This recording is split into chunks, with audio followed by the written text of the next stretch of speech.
கருவுரு தத்துவம் படிச்சிருக்கிறோம். கருவுரு தத்துவம் என்பது என்ன? முழுமையை வரையறுக்கக்கூடிய ஒரு தத்துவம். முழுமைனா என்ன?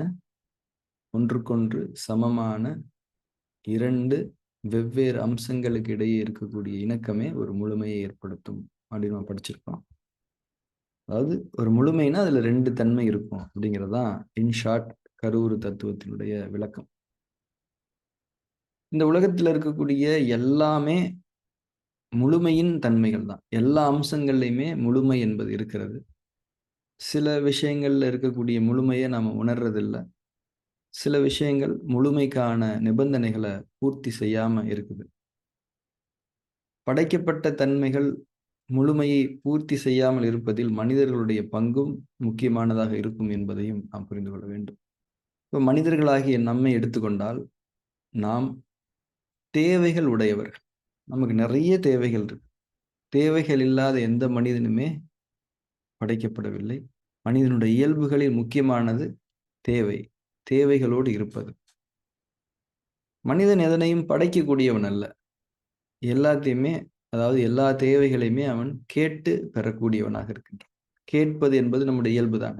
அதாவது ஒரு விஷயத்தை விரும்புறது, இறைவனிடம் பிரார்த்தனைகளாக ஒன்றை கேட்பது, இதெல்லாமே நம்ம இயல்பா இருக்குதானே. அப்ப இந்த இயல்புகள் நமக்கு எதை உணர்த்த வேண்டும்? நம்முடைய தேவைகளோடு இருப்பதன் இயல்பை நமக்கு உணர்த்த வேண்டும். மனிதர்களாகிய நாம் தேவைகள் உடையவர்கள். இறைவன் யார்? இறைவன் நிறைவேற்றுபவன். நம்முடைய தேவைகளை கொடுப்பவன். இறைவன் மனிதர்களுக்கு கொடுக்கின்றான். மனிதன் பெற்றுக்கொள்கின்றான். இதுல பெறுதல் அப்படின்னு ஒரு விஷயம் இருக்குல்ல, அது ஒரு விஷயமா தானே இருக்கு. ஒண்ணா தானே இருக்குது. இந்த உலகத்துல எல்லாமே முழுமைன்னு சொன்னோமா இல்லையா? இங்க பெறுதல் என்பது தனியா தானே இருக்குது. இங்க முழுமை இல்லை இல்லையா? அப்போ பெறக்கூடிய நாம் கொடுப்பது என்ற செயலையும் செய்ய வேண்டும். பெறக்கூடிய நாம் கொடுப்பது என்ற செயலையும் செய்ய வேண்டும். அப்பதான் நம்ம வாழ்க்கையில ஒரு உயிரோட்டம் இருக்கும். கொடுப்பதன் மூலம்தான் பெறக்கூடிய தன்மை உங்களுக்கு வாய்க்கும். பெறுவதற்கான தகுதி நமக்கு வாய்க்கும் என்பதை நாம் புரிந்து கொள்ளணும். இறைவனுக்கும் அது ஒரு கடைபிடிக்கப்பட வேண்டிய ஒரு தன்மையாக மனிதர்களாகிய நாம் புரிந்து வைத்திருக்கோம்.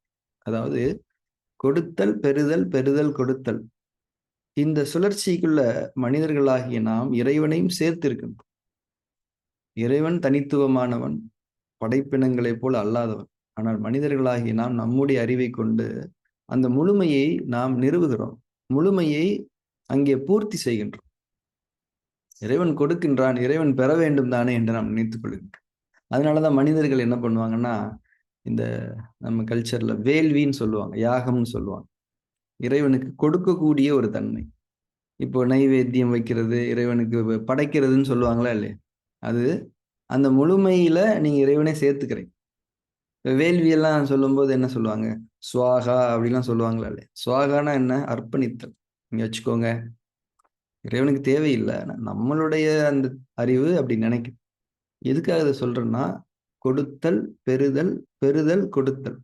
கொடுத்தல், பெறுதல், பெறுதல், கொடுத்தல் என்பது ஒரு சுழற்சி. பெறுதலும் கொடுத்தலும் தான் முழுமையின் 2 அங்கங்கள் என்பதை நாம் புரிந்து கொள்ள வேண்டும். இப்ப இது கொடுக்கிறது எதுக்காக? இறைவனுக்கு தேவையானா தேவையில்லை. ஆனா அதாவது நம்முடைய தேவைகளை பெற்றுக்கொண்ட நாம் கொடுக்கக்கூடிய இயல்பையும் கொண்டவர்களாக இருக்கின்றோம் என்பதை உறுதிப்படுத்துவதற்காக செய்யக்கூடிய ஒரு செயல்தான் அந்த யாகம், வேள்வி என்பது. ஆக பெறுவதனால் எந்த நன்மையும் இல்லை. பெற்றதை கொடுப்பதனால் மட்டும்தான் நன்மைகள் முழுமையடைகின்றன என்பதை நாம் புரிந்து கொள்ள வேண்டும். இந்த உலகத்தில் எவ்வளவு பணக்காரர்கள் இருக்கிறாங்க. அவங்க எல்லாமே கொடுக்கப்பட்டவர்களாக தான் இருக்காங்க. ஆனா அவங்களுக்கு நன்மைகள் நடக்குதா அப்படின்னா டவுட் தானே. யாரு தனக்கு கொடுக்கப்பட்டதை பிறருக்கும் கொடுக்கிறார்களோ அவர்கள் மட்டும்தான் நன்மைகளை அடைந்து கொள்கிறார்கள். நன்மைகள் என்பது அமைதியும் சமாதானமும் நிறைந்த வாழ்க்கை. நன்மைகள் என்பது ஒரு மெட்டீரியல் டெவலப்மெண்ட் மட்டும் கிடையாது.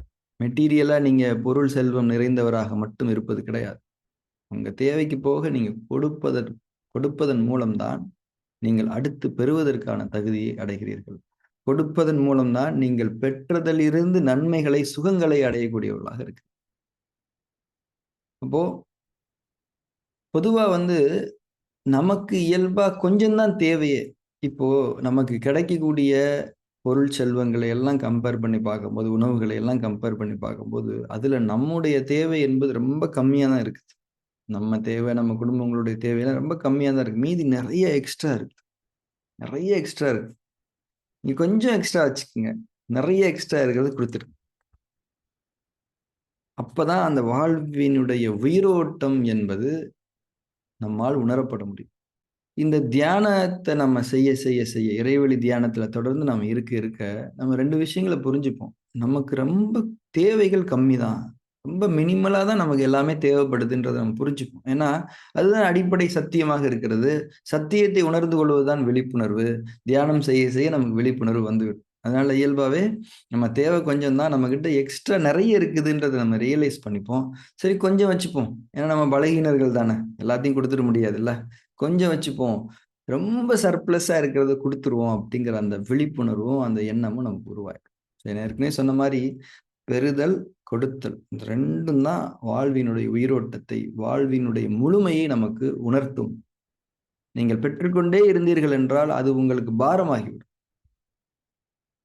மூச்சு உள்ள வந்துகிட்டே இருந்ததுன்னா, நீங்க உயிரிழந்து விடுவீர்கள். மூச்சு வெளிய போக வேண்டும். இறைவன் அப்படித்தான் இந்த முழுமையினுடைய சுழற்சியை அமைத்திருக்கிறார். அக்குபஞ்சர்ல 2 நோய் தன்மைகள தான் நம்ம வந்து குறிக்கிறோம். ஒண்ணு சக்தி தேக்கத்தினால் வரக்கூடிய நோய்கள். இன்னொன்னு சக்தி பற்றாக்குறையினால் வரக்கூடிய நோய்கள். சக்தி பற்றாக்குறையா இருந்தால் நோய் வரும். சக்தி தேங்கி இருந்தாலும் நோய் வரும். சக்தி ஏன் தேங்கி இருக்குது? நீங்க அடுத்த எலிமென்ட்க்கு அந்த எனர்ஜிய டிஸ்ட்ரிபியூட் பண்ணணும், குடுக்கணும். அப்பதான் அது ஆரோக்கியத்த உருவாக்கும். அந்த மாரி தான். அந்த பெறுதல், கொடுத்தல், பெறுதல், கொடுத்தல், பெறுதல், கொடுத்தல், பெறுதல் கொடுப்பதற்காக, கொடுத்தல் பெறுவதற்காக. கொடுப்பதனால் பெறுவது அதிகமாகிறது. பெறுவது அதிகமாகும்போது கொடுப்பதும் அதிகமாக வேண்டும். ஸோ இந்த சுழற்சியில நாம் நம்மை புகுத்திக் கொள்ள வேண்டும், இருத்திக் கொள்ள வேண்டும். இறைவழி தியானத்தில் இருப்பவர்களுக்கு இது இயல்பாக மாறும். ஒரு ஒளி இருக்கிறது. அந்த ஒளிக்கு ஒரு பெருமை. ஒளியாக இருப்பதே ஒரு பெருமை தான். அந்த ஒளிக்கு ஏன் அந்த பெருமை, அந்த புகழ் வாய்க்கிறது என்றால், அது ஒளியாக இருப்பதனால் மட்டுமல்ல, அது பொருள்களை காண நமக்கு உதவுவதனால், அந்த ஒளியை கொடுப்பதனால் தான் அந்த ஒளிக்கு பெருமை உண்டாகிறது. அது ஒளியாக மட்டுமே இருந்து விட்டு போனால், அதுக்கு பெருமை இல்லை. இது ஒரு இயற்கை படைப்புகளின் மீது இருக்கக்கூடிய ஒரு மறைவான புரிதலாக இருக்கிறது. எனவே மனிதர்கள் மட்டும் தான் நான் ஏற்கனவே சொன்னேன் இல்லையா? வாழ்க்கையில எல்லாமே முழுமைதான். அந்த முழுமை கெட்டு போறதுக்கு மனிதர்கள் முக்கியமான ஒரு காரணமா இருக்கு. பெறுதல், கொடுத்தல்ல இருக்கக்கூடிய முழுமைய நாம கெடுத்துக்கிறோம். கொடுப்பதன் மூலமாக நாம் வாழ்வினுடைய உயிரோட்டத்தை அடைந்து கொள்ள முடியும். மனிதர்களுக்கு ஏற்படக்கூடிய நோய்களுக்கு காரணமே உயிரோட்டத்துல குறைபாடு அவ்வளவுதான். நீங்க என்ன பேர் வேணாலும் வச்சுக்கலாம் நோய்களுக்கு. ஸோ அக்குபஞ்சர் மருத்துவத்துல எல்லா நோய்களுக்கும் ஒரே காரணம். உயிரோட்டத்துல குறைபாடு. உறுப்புகளுக்கு கொடுக்கப்படக்கூடிய உயிரோட்டத்துல குறைபாடு. உறுப்புகளுக்கான உயிரோட்டம் மனதை கடந்துதான் வருகிறது. மனதில் கொடுக்கக்கூடிய எண்ணம் இருக்கும்போது, நீங்கள் பெற்றதை கொடுக்கக்கூடிய எண்ணம் மனதில் இருக்கும்போது, உங்கள் உறுப்புகளுக்கு கிடைக்கக்கூடிய உயிரோட்டம் என்பது நிறைவாக இருக்கும். அதனால தான் இந்த அன்னதானம், நிறைய இது கொடுக்கக்கூடிய வழக்கங்கள நம்ம கல்ச்சர்ல கொண்டு வந்தாங்க. நிச்சயமா அது நன்மைகளை ஏற்படுத்தும். எதனாலும் கொடுங்க. காசு குடுக்கணும்னு அவசியம் இல்ல. உணவு குடுங்க. உங்ககிட்ட நிறைய அறிவு இருக்குதா, புரிதல் இருக்குதா, ஞானங்கள் இருக்குதா, அத மற்றவங்களுக்கு கத்துக் குடுங்க. இங்கே கொடுக்கக்கூடிய பண்பு தான் பார்க்கப்படுகிறதே தவிர, நீங்கள் எதை கொடுக்கிறீர்கள் என்பது பார்க்கப்படவில்லை. இன்டென்ஷன்ஸ் மட்டும் தான் கணக்கு. ஏற்கனவே நம்ம பல வகுப்புகள்ல பேசியிருக்கோம். இன்டென்ஷன்ஸ். இப்ப கொடுக்கணுன்ற எண்ணத்த முதல்ல நம்ம வளர்த்துக்கிறணும். நம்ம கொடுக்கணுன்ற விருப்பத்த மனசுல வளர்த்துக்கிறோம். இதுவரைக்கும் நான் எதுவுமே கொடுத்ததில்ல. ஏன்னா எண்ணத்த நம்ம வளர்த்துக்கல. கொடுக்கணும், கொடுக்கணும், கொடுக்கணுன்ற எண்ணத்துல நம்ம இருக்கும்போது, எண்ணம் செயலாகும். கொடுப்பதன் மூலம் தான் நீங்கள் பெற முடியும். பெறுவது என்பது உயிரோட்டம். பெறுவது என்பது ஞானம். பெறுவது என்பது பொருள். உங்களுக்கு என்ன தேவையோ அது கிடைக்கும். கொடுக்க பழகுங்க. கொடுக்க நாம் பழகும்போது பெறுவதற்கான தகுதி இயல்பாக வந்துரும். நீங்க எங்க இருந்தாலும் அது உங்களுக்கு வந்துரும். இந்த பிரபஞ்சத்திற்கு இறைவன் கொடுத்திருக்கும் கட்டளை இதுதான். செயல் விளைவு தத்துவத்தை நிறைவேற்றக்கூடிய ஒரே ஒரு பணி இந்த இயற்கைக்கு இறைவன் புறம் இருந்து கட்டளையாக கொடுக்கப்பட்டது. நீங்கள் செய்த செயலுக்கு கூலி நிச்சயமாக உண்டு. அதனால நம்ம ஏற்கனவே நம்ம வகுப்புகள் பேசியிருக்கிறோம். சாப்பாடு கொடுங்க, உணவு கொடுங்க. எல்லாராலையும் உணவு கொடுக்க முடியும். ஒருத்தருக்கு டெய்லி ஒருத்தர் கொடுக்க முடியுமா? கண்டிப்பா கொடுக்க முடியும். 100% கொடுக்க முடியும்.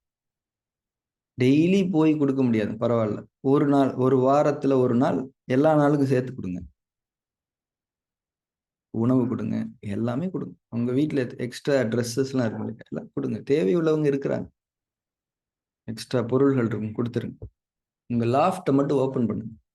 உங்க நோயுடைய மூல காரணங்கள் அங்க இருக்குதான்னு செக் பண்ணுங்க. உங்கள் தேவை போக நீங்கள் சேர்த்து வைத்திருக்கக்கூடிய எல்லாமே உங்களுடைய நோய்களுக்கான மூல காரணம்.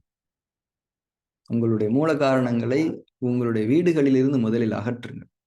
உள்ளத்திலிருந்து தானே அகலும். கொடுத்து விடுங்கள். தேவைக்கு அதிகமாக நிச்சயமாக நம்மிடம் இருக்கிறது. கொடுத்து விடுங்கள். இறைவனுடைய திருப்தியை பெறுவதற்கான, நம்முடைய வாழ்வின் உயிரோட்டத்தை அடைந்து கொள்வதற்கான ஒரு எளிய வழி கொடுத்தல். நீங்கள் பெற்றதைத்தான் கொடுக்க சொல்கின்றோம். நீங்கள் பெற்றதிலிருந்து அதிகமாக இருப்பதைத்தான் கொடுக்க சொல்கின்றோம். உங்ககிட்ட நீங்க பயன்படுத்தி கொண்டிருப்பதை கொடுக்க சொல்லவில்லை. நம் அனைவருக்குமான மிக முக்கியமான ஒரு இறை செய்தி நினைவூட்டல் இது.